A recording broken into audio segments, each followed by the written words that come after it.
దేవునికి స్తోత్రం కలుగును గాక. హల్లెలూయా. సంతోషంగా ఉంటే దేవుడికి స్తోత్రం చెల్లిద్దాం. ఇంకొంచెం గట్టిగా.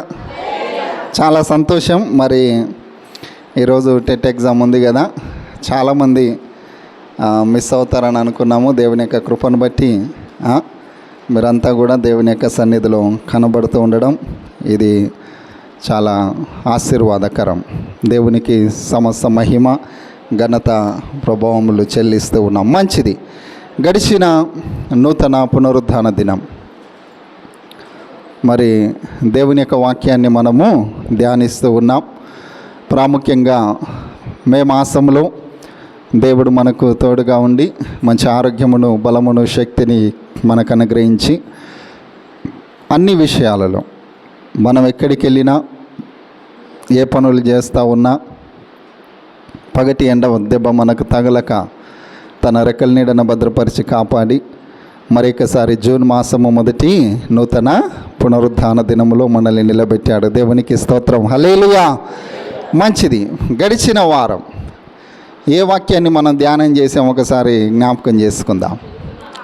అమ్మా, 2 మార్గాలు మన ముందు ఉన్నాయి. ఒకటి ఇరుకు మార్గము, రెండవది విశాల మార్గం. అంటే 2 విషయాలను మనం ధ్యానిస్తూ ఉన్నాం. ఈ 2 మార్గాలలో మరి జీవము కలిగి దేవుని యొక్క సన్నిధిలో మనము నిత్యము జీవించాలి అని అంటే ఏ మార్గంలో నడవాలి? ఇరుకు మార్గములో నడవాలి. ఆ మార్గంలో నడిచే వాళ్ళు ఎంతమంది ఉన్నారండి? అనేకుల? కొందరే కదా. ఆ కొందరిలో నీవు నేను ఉండాలి అని మనము మరి ఆశపడి ఆ మార్గంలో నడవడానికి మనము ప్రయత్నము చేద్దాం. దేవునికి స్తోత్రం. హల్లెలూయా. అయితే ఈ 2 విషయాలు మన ముందు ఉంచబడిన ఈ 2 విషయాలలో ఈరోజు కూడా ఒక వాక్య భాగాన్ని చదివి ఆ వాక్య భాగంలో ఉన్నటువంటి కొన్ని విషయాలను మీ మధ్యలో నేను ఉంచాలని ఆశపడుతూ ఉన్నాను. పరిశుద్ధ లేఖన భాగంలో నుంచి ద్వితీయోపదేశ కాండము 30వ అధ్యాయము 15వ వచనాన్ని ఒకసారి మనం చదువుకుందాం. ద్వితీయోపదేశ కాండము 30వ అధ్యాయము 15వ లేఖన భాగాన్ని ఒకసారి మనము చదువుకుందాం.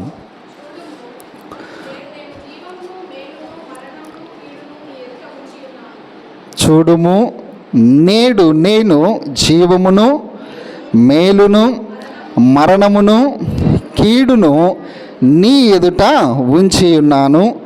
నీవు బ్రతికి విస్తరించినట్లుగా నీ దేవుడైన యెహోవాను ప్రేమించి ఆయన మార్గముల యందు నడుచుకొని ఆయన ఆజ్ఞలను, కట్టడలను, విధులను ఆచరించుమని నేడు నేను నీకు ఆజ్ఞాపించుచున్నాను. దేవునికి స్తోత్రం. హల్లెలూయా. 19వ వచనాన్ని కూడా చదువుదాం ఒకసారి. 30వ అధ్యాయము 19వ వచనము. నేడు జీవమును, మరణమును, ఆశీర్వాదమును, శాపమును నేను నీ ఎదుట ఉంచి భూమి ఆకాశములను మీ మీద సాక్షులనుగా పిలుచుచున్నాను. దేవునికి స్తోత్రం. హల్లెలూయా. చదవబడిన ఈ 2 లేఖన భాగాలు కూడా 2 విషయాలను మనకు తెలియజేస్తూ ఉంది. ఒకటేమో జీవము, రెండవది మరణము. ఒకటేమో ఆశీర్వాదము, రెండవది శాపము. ఒకటేమో మేలు, ఒకటేమో కీడు.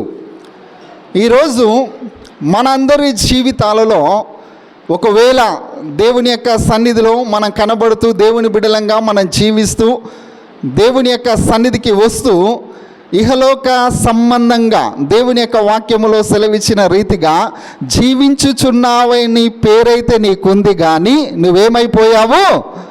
మృతుడవైపోయావు. అలాంటి స్థితిలో మనం ఉన్నామా, లేక ఆత్మీయమైనటువంటి స్థితిలో మనము జీవిస్తూ ఉన్నామా? 2 విషయాలు.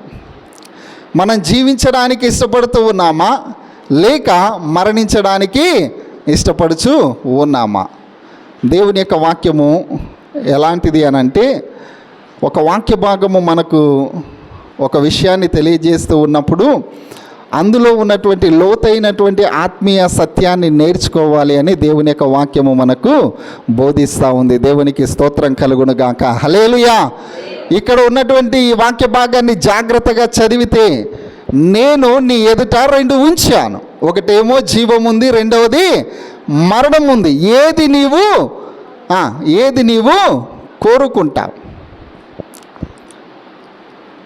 ఒకటేమో మేలుంది, ఒకటేమో కీడుంది, ఒకటేమో ఆశీర్వాదం ఉంది, ఒకటేమో శాపం ఉంది. నేను నీ ఎదుట ఉంచాను. ఎంత గొప్ప అవకాశం అండి.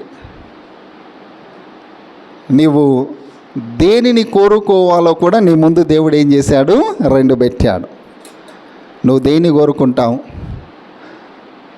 మరణాన్య లేక జీవాన్య? మేలునా లేక కీడునా?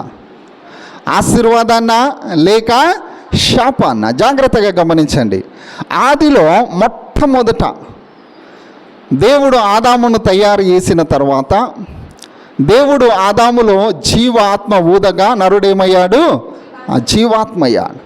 ఆ మట్టిలో దేవుని యొక్క జీవము ఊదబడినప్పుడు ఆదాము మానవునిగా మార్చబడి దేవునితో కూడా నడుస్తూ ఉన్న సమయంలో ఏదైనా తోటలోనికి కొనబోయి దేవుడు ఏం చెప్పాడు ఆదాముకు అని అంటే, ఇదిగో ఈ చెట్టు ఏదైతే ఉందో తోట మధ్యలో, అది ఏ చెట్టో తెలుసా? మంచి చెడులను తెలియజేసే చెట్టు. నువ్వు ఏది కావాలన్నా ఈ తోటలో తినొచ్చు.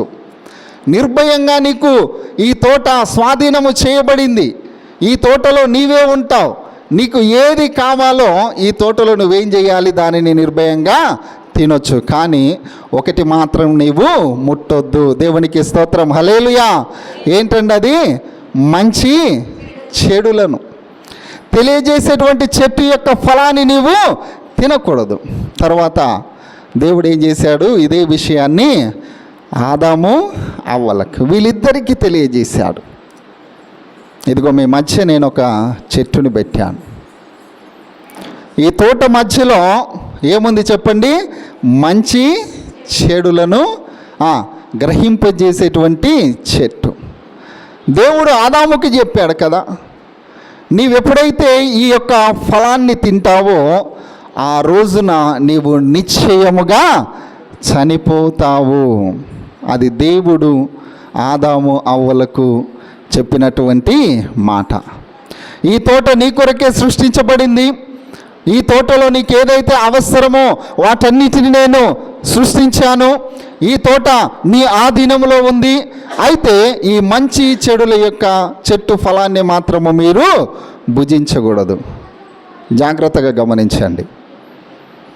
ఒకరోజు మన ముందుంచబడిన ఈ 2 విషయాలలో మన ప్రమేయము లేకుండా మన మధ్యలో ఎవరు దూరుతూ ఉన్నారో తెలుసా? అపవాది దూరుతాడు. ఒకరోజు మెల్లగా అవ్వ దగ్గరికి అపవాది వచ్చి ఏమని అడిగిందో తెలుసా? ఇది నిజమా? నేను విన్నది నిజమేనా? మీకేం చెప్పాడు ఆయన? మిమ్మల్ని సృష్టించిన దేవాతి దేవుడు మీకేమని సెలవిచ్చాడు అని అంటే, మేము ఏదైనా తినొచ్చు, కానీ ఈ మంచి చెడుల యొక్క ఫలవృక్షాన్ని మేము తింటే ఆ రోజున మేము ఏమైపోతాము? చనిపోతామని చెప్పాడు. కానీ అపవాది ఏం చేశాడో తెలుసా? అమ్మ ఏం చేశాడు? ఇది తింటే మీరు చనిపోరు. ఏం తెరవబడతాయంట? మీ కళ్ళు తెరవబడతాయి. అబ్బా, జాగ్రత్తగా గమనించండి. దేవుడు ఒక విషయాన్ని తెలియజేశాడు. ఈ పండు తింటే మీరు చస్తారు అని దేవుడు చెప్పినప్పుడు దేవుని మాట ఆదాము అవ్వలు వినల. సాతాను వచ్చి ఇది నిజమా అని ఒక అనుమానాన్ని లేక ఒక ప్రశ్నగా మొదలుపెట్టి, ఇది మీరు తింటే ఎలా ఉంటారంట? దేవదూతల వలె మీ కళ్ళు తెరవబడతాయి, మీరు చాలా అందంగా ఉంటారు, మీరు చాలా సౌందర్యంగా ఉంటారు అని అనేసరికి వీళ్ళు ఎవరి మాట నమ్మారు? సాతాను మాట నమ్మారు. ఈరోజు సమాజంలో, సంఘములో కూడా అదే జరుగుతూ ఉంది. దేవుని యొక్క వాక్యము ప్రకటించబడుతూ ఉన్నప్పుడు దేవుని యొక్క వాక్యము బోధించబడుతూ ఉన్నప్పుడు సాతాను వారి మధ్యలో దూరి ఏ మాటలైతే మనల్ని జీవింపజేస్తూ ఉందో, ఏ మాటలైతే మనల్ని బలపరిచి, ఏ మాటలైతే విశ్వాసములో మనము ముందుకు కొనసాగడానికి దేవుని యొక్క నడిపింపు ద్వారా నడిపించబడతామో, ఆ మాటలు మన యొక్క హృదయములో నాటుకొని ఫలింపజేయకుండా సాతాను ఏం చేస్తూ ఉందో తెలుసా? ఆ యొక్క మాటలను ఎత్తుకొని పోతా ఉంది. క్రీస్తునందు ప్రియమైనటువంటి వారలారా, దేవుని యొక్క వాక్యము సెలవిచ్చిన మాట ఏంటో తెలుసా? ఈయన ఆజ్ఞలను అనుసరించి, నా మాటలు మీరు విని మీరు జీవమును కోరుకుంటూ ఉన్నారా? లేక నా మాటలు మీరు విని ఏం కోరుకుంటూ ఉన్నారు? మరణాన్ని కోరుకుంటూ ఉన్నారా? మీ ముందు ఉంచబడింది, మీ ఇష్టం. లాజరు చనిపోయినప్పుడు, లాజరు సమాధిలో ఉంచబడినప్పుడు యేసుప్రభు ఎన్ని రోజులకు వచ్చాడండి అక్కడికి? ఎన్నో రోజు వచ్చాడు? చూడండి ఒకసారి తీయండి అందరూ. ఒకసారి యోహాను సువార్త 11వ అధ్యాయం ఒకసారి తీద్దాం, చూద్దాం. వాళ్ళు ఒక సమాధానం చెప్పారు. అసలు వాక్యానుసారంగా ఎన్నో రోజు వచ్చాడు? అయ్యగారు చెప్తా ఉన్నాడు, 4వ రోజు యేసుప్రభు ఎక్కడికి వచ్చాడు? లాజరు సమాధి యొద్దకు వచ్చాడు. దేవునికి స్తోత్రం, హల్లెలూయా. 3 రోజులు సమాధిలో ఉంచబడ్డాడు లాజరు. చనిపోయినటువంటి లాజరుని మరి ఆనాటి యూదుల ఆచార ప్రకారం, లేకపోతే ఆనాటి ఆ సమాజంలో చనిపోయిన వ్యక్తిని ఎలాగైతే సమాధి చేయాలో వారి పద్ధతి ప్రకారం ఏం చేశారంట? ఆ యొక్క దేహానికి మొత్తానికి బట్ట చుట్టేశారు. ఆ చుట్టబడినటువంటి శరీరాన్ని, లాజరు యొక్క మృతదేహాన్ని సమాధిలో పెట్టి 3 రోజులయ్యింది. యేసుప్రభు ఎప్పుడొచ్చాడు అక్కడికి? 4వ రోజు వచ్చాడు. దేవునికి స్తోత్రం కలుగును గాక, హల్లెలూయా. 4వ రోజు వచ్చి మరి అక్కడ ఉన్నటువంటి వారందరినీ చూసి, అందరేమో లాజరు చనిపోయాడు కదా అని ఆ సమాధి వద్దకు వచ్చినటువంటి వారందరూ ఏం చేస్తూ ఉన్నారు? కన్నీరు కారుస్తూ ఉన్నారు. క్రీస్తునందు ప్రియమైనటువంటి వారలారా, యేసు ప్రభు లాజరు సమాధి యొద్ద సెలవిచ్చిన మాట ఏంటో తెలుసా? పునరుద్ధానమును జీవమును నేనే. దేవునికి స్తోత్రం, హల్లెలూయా. అందుకే ఆయన అన్నాడు యోహాను సువార్త 14వ అధ్యాయం మనం చదువుతూ ఉన్నప్పుడు, నేనే మార్గము, నేనే సత్యము, నేనే జీవము, నా ద్వారానే తప్ప. నీ జీవితంలో నువ్వు జీవాన్ని కోరుకొని జీవించాలని నువ్వు ఆశపడితే, ఆది యందు వాక్యం ఉండెను, ఆ వాక్యమే దేవుడై ఉండెను. ఆ వాక్యానుసారమైనటువంటి దేహము ఏదైతే ఉందో 2024 సంవత్సరాల క్రితము శరీరధారిగా మన మధ్యలో సంచరించి, ఆయన సిలువ వేయబడి సమాధి చేయబడి తిరిగి మృత్యుంజయుడై లేచి, మరలా నేను ఒక రోజు వస్తాను తిరిగి మిమ్మల్ని అందరినీ తీసుకొని పోవడానికి. ఈ నా మాటలు విశ్వసించిన వారందరూ కూడా ఒకరోజు ఎత్తబడే సంఘములో ఉంటారు. దేవునికి స్తోత్రం కలుగును గాక, హల్లెలూయా, హల్లెలూయా. అప్పటి వరకు దేవుని యొక్క వాక్యము నిన్నేం చేస్తూ ఉందో తెలుసా? జీవింప చేస్తూ ఉంది. అందుకే యేసుప్రభు అన్నాడు సాతానుతోటి, ఇదిగో యెరూషలేము శిఖరం పైన ఎక్కించి యేసుప్రభుని అందంట, ఇదిగో నువ్వు నాకు మొక్కు, ఇదంతా నీ యొక్క వశమైపోద్ది.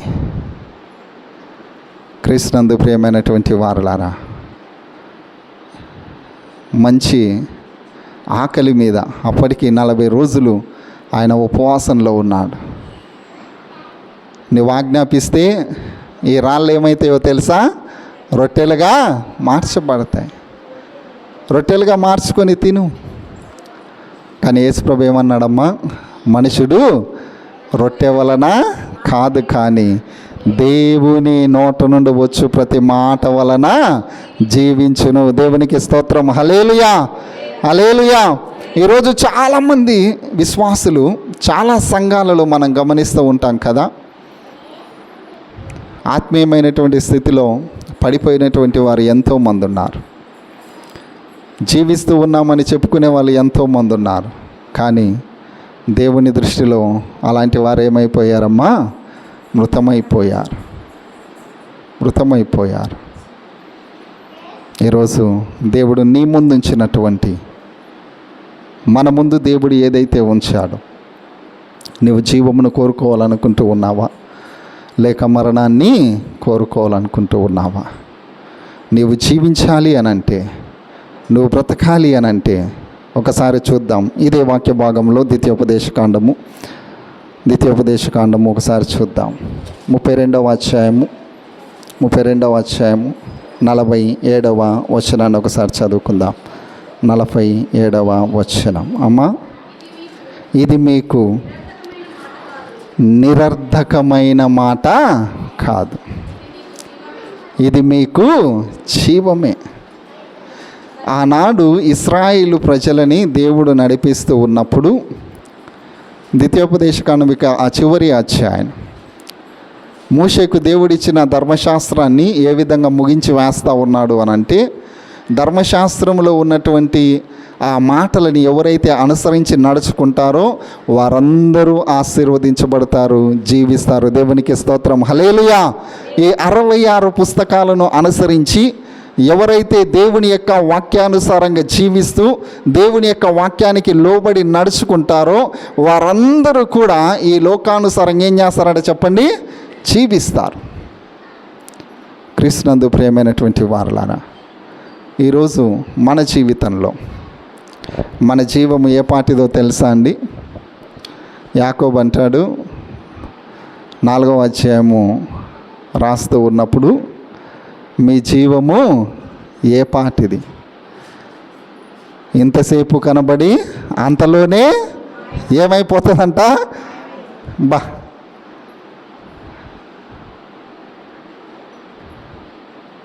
నిన్నటి వరకు చాలామంది ఉన్నారు మనతోటి కదా, అంటే మన తోటి అని అంటే మన యొక్క ఏమంటారు, భూమి మీద మనం జీవిస్తూ ఉన్నటువంటి ప్రాంతంలో, లేక మనం ఉంటూ ఉన్నటువంటి మండలం, లేక జిల్లాలో.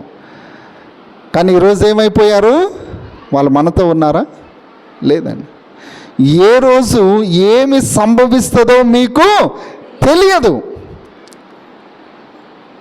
ఈరోజు మనకున్న ఒక గొప్ప నిరీక్షణ ఏంటో తెలుసా? ఈరోజు నీవు నేను నిరీక్షణ కలిగి జీవించాల్సినటువంటి విషయం ఏంటో తెలుసా? యేసుప్రభు అన్నాడు కదా, నాయందు విశ్వాసముంచి చనిపోయిన వాడు ఒకరోజు ఏం చేస్తాడంట? తిరిగి జీవిస్తాడు. బ్రతికి నాయందు విశ్వాసం ఉంచేవాడు ఎన్నటికీ చనిపోడు. దేవునికి స్తోత్రం కలుగును గాక, హల్లెలూయా. చదవండి ఆ మాటని, యోహాను సువార్త 11వ అధ్యాయం 25వ వచనం ఒకసారి చదవండి. ఆ శ్రేష్టమైనటువంటి మాటను జ్ఞాపకం చేసుకుందాం. చదవండి త్వరగా. యోహాను సువార్త 11వ అధ్యాయం 25వ వచనం. అందుకు యేసు, పునరుద్ధానమును జీవమును నేనే. ఈ మాట జాగ్రత్తగా వినండి. నా యందు విశ్వాసం ఉంచేవాడు చనిపోయినను బ్రతుకును, బ్రతికి నా యందు విశ్వాసం ఉంచేవాడు ఇది కొంచెం ఆలోచించాల్సినటువంటి విషయమే. నా యందు విశ్వాసం ఉంచేవాడు చనిపోయినా బ్రతుకును, బ్రతికి నా యందు విశ్వాసం ఉంచు ప్రతివాడు. నీవు నేను కాదండి. ఇక్కడ చిన్నలు పెద్దలు, ముసలోళ్ళని, లేకపోతే ఇంకొకరని ఇలాంటి తారతమ్యాలు ఏమీ లేవు. ఎవరైతే బ్రతికి నా యందు విశ్వాసం ఉంచుతారో వారెన్నటికీ చనిపోరు. ఇది కొంచెం ఆలోచించాల్సిన విషయమే. గమనించారా మీరు? నా యందు విశ్వాసం ఉంచువాడు చనిపోయిన ఒకరోజు ఏం చేస్తాడమ్మా? తిరిగి బ్రతుకుతాడు. కానీ బ్రతికి నా యందు విశ్వాసం ఉంచువాడు అనంటే ఆత్మీయ జీవితంలో మనము జీవిస్తూ ఉన్నాం కదా. మనము జీవించేటువంటిది ఎలాంటిదో తెలుసా? నీవు నేను ఒక తీర్మానం కలిగి ఉండాలి ఈరోజు. ఏంటో తెలుసా? మేము, పౌలు అంటాడు, నేను ప్రభు యొద్ద నివసించుటకు ఇష్టపడుచు ఉన్నాను. ఈ దేహములో ఉన్నను దేహము విడిచినను ఎలా ఉన్నాడంట ఆయన? ఎలా ఉన్నాడంటమ్మా? సంతోషంగా ఉన్నాడంట. మన కొరకు మనము బ్రతకడం కాదు. జాగ్రత్తగా గమనించండి. ఎవడైనాను సరే వాని కొరకు తన ప్రాణమును దక్కించుకుంటే ఒకరోజు ఏం చేస్తాడు? దానిని పోగొట్టుకుంటాడు. ఒకవేళ నా కోసము ప్రాణం పెడితే తిరిగి మరలా దానిని సంపాదించుకుంటాడు. క్రీస్తునందు ప్రియమైనటువంటి వారలారా, ఈరోజు మన అందరి జీవితాలలో మన ముందుంచబడిన జీవం ఏంటో తెలుసా? నీవు నేను బ్రతుకుతూ ఉన్న ఈ బ్రతుకులో మనం కోరుకోవాల్సింది ఏంటో తెలుసు. అపోస్తలుడైనటువంటి పౌలు అంటాడు కదా, బ్రతుకుట క్రీస్తే, చావైతే మేలే. దేవునికి స్తోత్రం, హల్లెలూయా. మనం బ్రతికితే క్రీస్తు కొరకే జీవించాలి.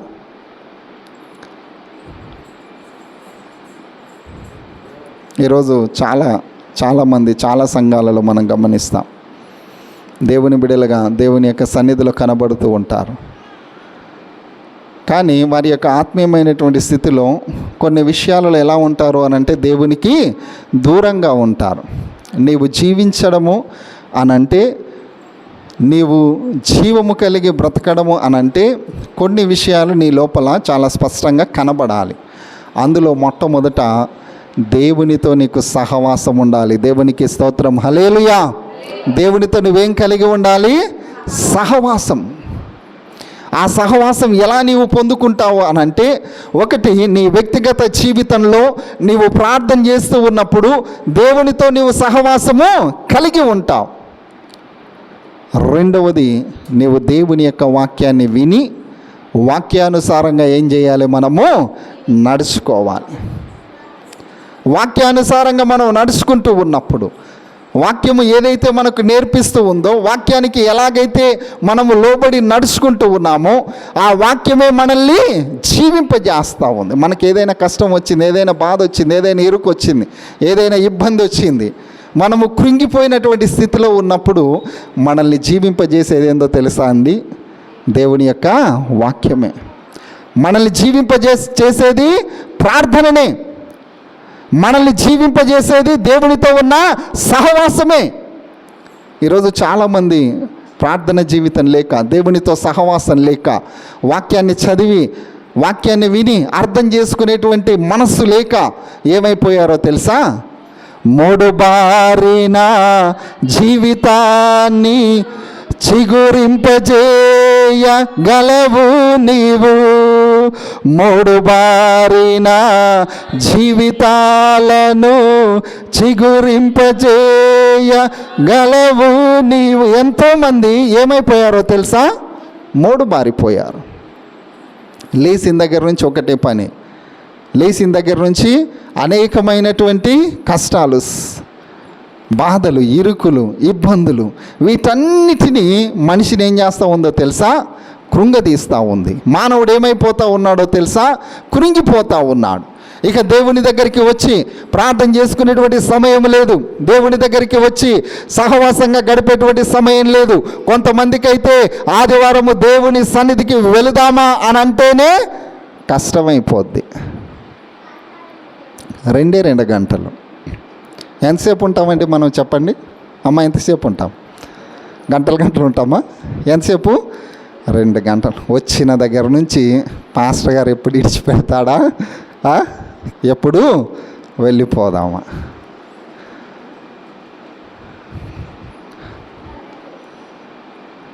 కదా. దేవుని సన్నిధికి రావడము అనంటే మనలో ఏముండాలో తెలుసా? ఊరికే ఉత్సాహం ఉండాలి. దేవునికి స్తోత్రం, హల్లెలూయా, హల్లెలూయా. జక్కయ్యలో ఏముందో తెలుసా? యేసు ప్రభువుని చూడాలి అని అనుకున్నాడు. చూడాలని అనుకున్న ఆయనే ఉన్నాడా?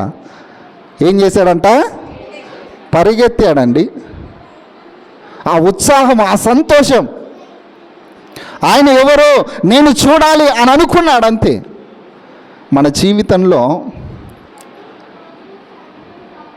దేవుని యొక్క సన్నిధికి రావాలి అని అంటే మనకి ఎలాంటి ఉత్సాహం ఉండాలో తెలుసా? జక్కయ్య వలె ఊరికే ఉత్సాహం ఉండాలి. దేవుని సన్నిధికి నీవు వస్తే, నువ్వు ఎలాంటి స్థితిలో వచ్చినా, ఎలాంటి పరిస్థితుల్లో వచ్చినా, ఎలాంటి కష్టాల్లో వచ్చినా, ఎలాంటి ఇరుకుల్లో వచ్చినా, ఎలాంటి ఇబ్బందుల్లో వచ్చినా వాటన్నిటి నుండి నిన్ను తొలగించి వేసి నిన్ను సంపూర్ణమైనటువంటి ఆశీర్వాదాలతో దీవించి ఆయన నిన్ను జీవింపజేస్తాడు. దేవునికి స్తోత్రం. హల్లెలూయా, హల్లెలూయా. నువ్వు ఆత్మీయమైన స్థితిలో నిత్యము జీవించాలి అని ఆశపడితే నీవు దేవుని యొక్క సన్నిధిలో నువ్వేం చేయాలి? ఆయన యొక్క నామాన్ని స్తుతించాలి. నువ్వు నిరంతరము నిత్యము నీకు సమయము దొరికిన కొలది నువ్వు ఎక్కువగా ఏం చేయాలో తెలుసా? దేవునితో నువ్వు సహవాసము చేయాలి. క్రీస్తునందు ప్రియమైనటువంటి వారలారా, ఎప్పుడు సమయం దొరికితే అప్పుడు కొంతమంది ఏం చేస్తారో తెలుసా? మంచం ఎక్కి నిద్రపోతారు. అవునా కాదా? ఎప్పుడు సమయం దొరికితే అప్పుడు ఆ ఇంటికి వెళ్దామా, ఈ ఇంటికి వెళ్దామా, ఈ ఆలోచనలు. ఈ మధ్యకాలంలో ఎప్పుడు సమయం దొరికితే అప్పుడు కాకుండా నిత్యం ఏం చేస్తారో తెలుసా? ఏం చేస్తారమ్మా? ఫోన్లు పట్టుకొని మాట్లాడుతూనే ఉంటారు కదా. ఇది కాదండి. ఈ లోక స్నేహము మన దేవునికి ఏమైంది చెప్పండి? వైర్యమైంది. అలాంటి స్నేహాన్ని కాదు మనం చేయాల్సింది. మనకెప్పుడు సమయం దొరుకుతుందా? ఎప్పుడు మనం దేవుని సన్నిధికి వద్దామా? ఎప్పుడు మనం దేవుని సన్నిధిలో కనబడదామా? ఒకవేళ సమయం దొరికితే ఇంటికి వెళ్ళిన తర్వాత ఈరోజు ఏ వాక్యం చెప్పాడు, ఏ రెఫరెన్స్లు ఇచ్చాడు, అసలు ఈ రెఫరెన్స్లు ఇంకా 1-4 సార్లు ఏం చేయాలి? చదవాలి. దేవుని యొక్క వాక్యంలో రాయబడిన మాట ఏంటో తెలుసా? యెహోవా గ్రంథమును పరిశోధించి ఏం చేయాలంటమ్మా? అది నేర్చుకోవాలి, చదవాలి, తెలుసుకోవాలి. కారణం ఏంటి అనంటే ఈ గ్రంథములో రాయబడిన మాటలన్నీ కూడా మనలను జీవింపజేస్తూ ఉంది. దేవునికి స్తోత్రం. హల్లెలూయా. నీవు జీవించాలి అనంటే నీ ముందు ఉంచబడింది దేవుని యొక్క అతి పరిశుద్ధ స్థలం.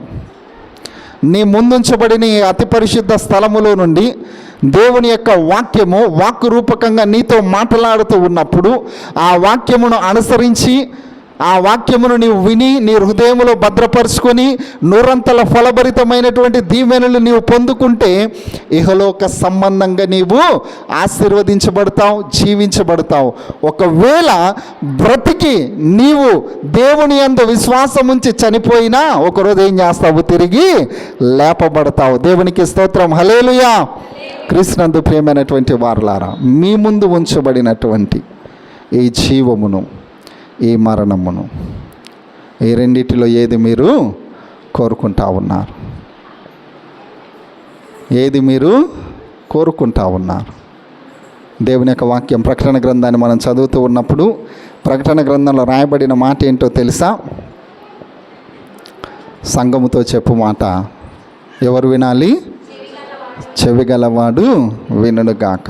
ఎక్కడ చెప్పే మాట? సంఘములతో చెప్పు మాట.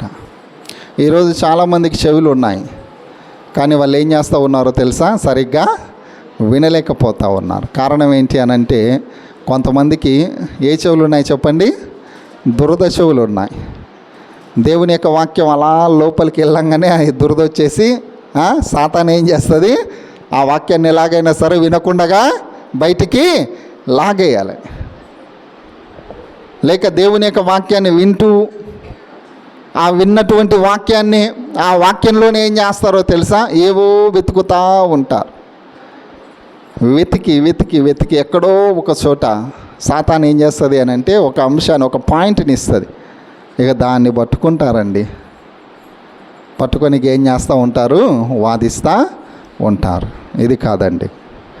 ఒక విశ్వాసి తన యొక్క జీవితంలో దేవుడు చేసిన మేలను మనము మరిచిపోక, ఈరోజు దేవుడు మనల్ని ఆరోగ్యంగా ఆయుష్తో దేవుని సన్నిధికి నడిపించాడు అని అంటే అది మన యొక్క గొప్పతనమేమీ కాదు. లేక మనం ఆరోగ్యంగా ఉన్నాం, మనం బలంగా ఉన్నాం అని మన గొప్పతనమేమీ కాదు. అది కేవలము ఆయన యొక్క కృప ద్వారానే. దేవునికి స్తోత్రం. హల్లెలూయా. అపోస్తల కార్యములు 17వ అధ్యాయము 5వ వచనాన్ని ఒకసారి చదువుకొని ముగించేద్దాం. అపోస్తుల కార్యములు 17వ అధ్యాయము 25వ వచనాన్ని ఒకసారి మనం చదువుకుందాం. చదవనమ్మ మాటని. ఆయన అందరికీ జీవమును ఊపిరిని సమస్తమును దయచేవాడు కనుక